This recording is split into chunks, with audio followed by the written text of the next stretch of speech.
Ayan, pilit akong hinihila sa kusina. Tignan ko daw yung ginawa ni Bunso. Ano ginawa mo? Isang kosti.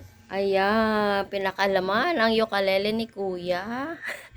Ayan, kikita nyo, tinambakan niya ng maraming jolen. O, di ba? Ang gandun. Hindi tayong sa kasya dito. O, hindi daw kasi nagkasya lahat. Ayan, nahuhulog yung iba. Ayan yung ibang jolen.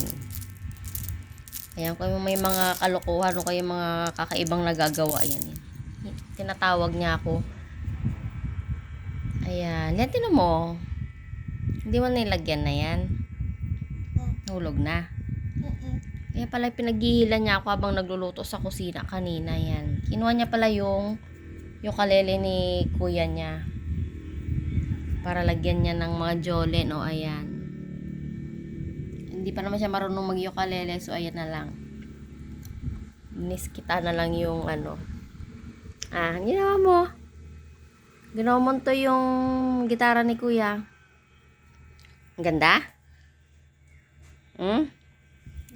Happy? Ay, may sira. Ang sirain na. O yan, iningat-ingatan niya yan na nilagay dyan. O. Walang kalaro eh. Walang kalaro eh. Yung mga pusa lang namin na maliliit. Ayan, na-flex ko lang. Kasi nakakatawa, diba?